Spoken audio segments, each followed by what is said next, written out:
Hey, what's going on? Monifa Marcella here, and it's story time. So, on December 24th, 2025, it was Christmas Eve, of course, and I was hungry. I wasn't in the mood to cook, and I went to a nearby Chinese food restaurant. And I was shocked to see it was packed. And this was about 9:30 at night. And contemplating about my mixed vegetables and spring rolls that I'm going to order. And a man walks in. And I was wearing a very colorful hat. Some of you have seen me in my very brightly colored hats. And they have a tendency to get a great deal of attention. That's just how it goes. Anyway, he walks in to the Chinese restaurant. I'm waiting there with other individuals who are delivering the food to, I guess, all of the residents waiting to eat on Christmas Eve. And he looks at my hat, tells me that he likes my hat, and he says, "You know what? Your hat matches my clothing." And he was wearing very colorful clothing. So I said, "You know, that's true. I see the pink and the orange and some of the blue. And yeah, your clothing does match my hat." And then he says, "So how are you doing this evening?" I said, "I'm fine, thanks." And he says, "You know what? In a couple of days," he said, "it's going to be my birthday." And I said, "That's wonderful." I said, "Happy birthday to you." And he said, very seriously, he said, "Can I have a birthday hug?"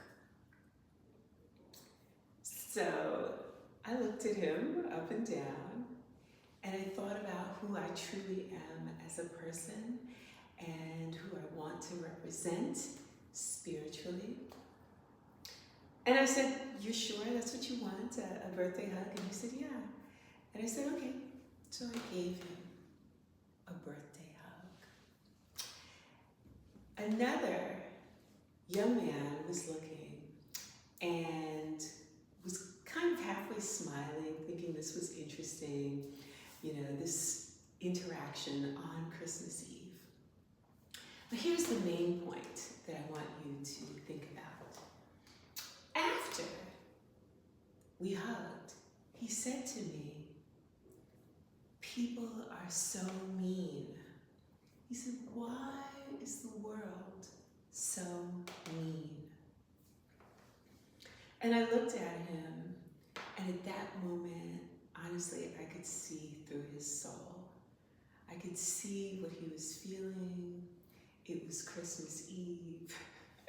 I'm going to get Chinese takeout food.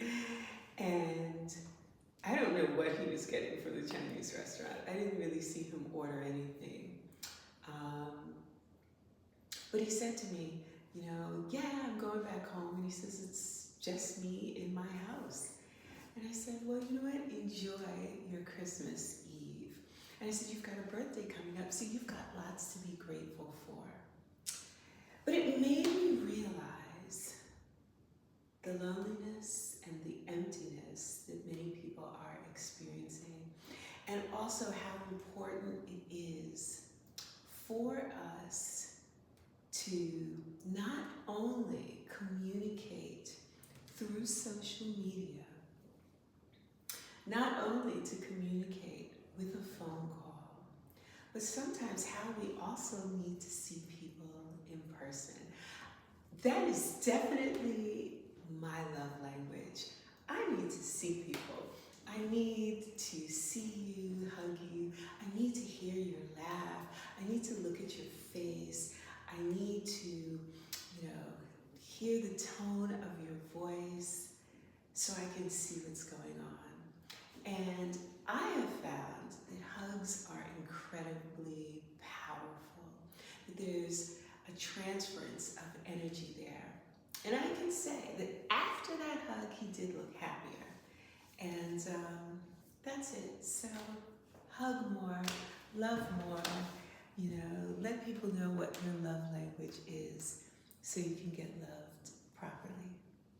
I'm Monifa Marcella.